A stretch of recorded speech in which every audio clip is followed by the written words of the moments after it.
Hi, so here we are talking about the first wave. Starts in 1848, goes till 19. So I want to start by giving you a sense of what life was like for many women in America before this first wave feminist movement. The main idea that dominated the way the sexes related to each other was the idea of separate spheres. This is the idea that men had their sphere, the workplace, politics, war, and so forth, where they had control of things, where they should be allowed. And then women had their sphere, the domestic sphere, so doing housework, looking after the children, staying at home. And the idea was that women shouldn't go into men's spheres, men shouldn't go into women's, and that they should be kept pretty separate.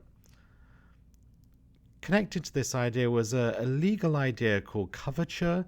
This was the idea that once a woman was married, her husband really had all of the rights. So any property that she owned on marriage got transferred to him. Any decisions that she wanted to make could only be made by him. That included medical decisions. She had to get his permission for. That included, she couldn't get a bank account of her own. She couldn't take out a loan on her own. She couldn't start a business on her own. Anything that she wanted to do, her husband was the one who made the decision. That included, of course, voting. The idea was that women did have the vote. It was that their husband voted for them, right? Their husband made the decisions like that for the household. And this left women with very little rights outside of marriage. Similarly, they had very few property rights. It was very hard for women to own anything of value. There was a huge amount of the economy of the available jobs that were only available to men. So this isn't a situation where employers would tend to discriminate against women and give men the jobs more often. This is that lots of jobs wouldn't even let you apply if you're a woman. There were some jobs that women could get, particularly factory jobs, domestic jobs, and so forth. Teaching to some extent was open to women, but a huge amount of the jobs, especially the jobs that earned good money, were available only to men. And of course, the ones that weren't, there was still incredible pay discrimination, employment discrimination. Women did tend to get a high school education mostly in the beginning of the 19th century, so that's the 1800s. 50% of women, 1 in 2 women in the US, were literate. For men, it was 66%, or 2 in 3 men. So slightly more men getting that basic level of education, but still plenty of women. However, it was incredibly rare for women to go on beyond high school. Most colleges didn't admit women. There were only a handful that did. There's, very, very low percentage of women graduating from college at this time. At the same time, birth control was illegal. Abortions were illegal, including circulating information about it, and the ones that existed were very ineffective and didn't work well. And so it was really hard for women to avoid that domestic sphere. They pretty much had to have babies because birth control and abortion was illegal. They couldn't get a job, so they couldn't look after themselves, which meant their husband had to provide for them, and then he had all the power over them. This included, it was very hard for women to get divorced. That's not the whole story, though, of course. Women had intersectional experiences. The experiences of very rich women in this system were very different than the experiences for poor women. It's, of course, crucial to note that for huge numbers of women of African descent, they were enslaved during this period.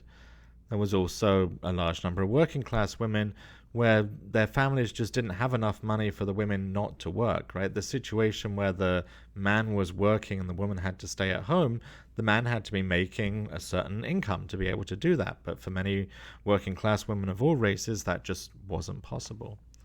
And then it's also definitely the case that there are many exceptions. I said there were a handful of women who graduated college. There were women very early on who were doctors, who were lawyers, who were doing, incredible things. And we can certainly find those important exceptions through history. So I don't want to suggest here that we're just talking about the situation for everyone, but this was the dominant situation for most women in society. Okay, so how did this begin? A lot of the first wave of feminism came out of the abolitionist movement, so that's the movement to end slavery, to make slavery illegal. And there were lots of women who were involved in this movement. In particular, There were a large number of Quakers involved in this movement. I think I talked about the Quakers a little when we talked about religion, but they have very radical ideas about equality between all people. This is what led them to be against slavery very early on. This is also what led them to be in favor of women's rights. And this is Lucretia Mott pictured here, who was an early Quaker abolitionist. And so often it was in Quaker meetings that women had the ability to speak, the ability to be listened to, and then they took that out into the world as activism. But what women in this movement found is that often, despite the fact they were fighting for freedom for another group of people, they weren't treated equally. There was a conference that a large number of the American abolitionist women went to in London where they weren't allowed to speak because they were women and they weren't allowed in the hall.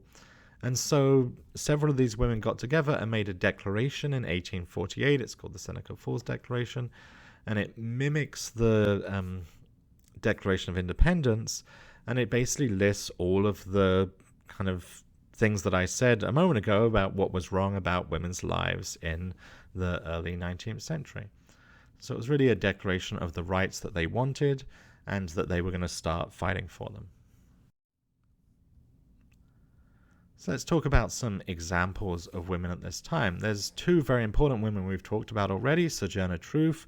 We listened near the beginning of the semester to the Ain't I a Woman speech. If you missed that, I definitely recommend looking it up on YouTube and watching it. And then, of course, Ida B. Wells, who you watched the documentary about this week. And at this point, I'm going to pause and have you watch a different YouTube video, which is a history of first wave feminism told from the point of view of women of color in America, and I think it's a pretty fascinating video. So please enjoy that, and then we'll come back and I will finish.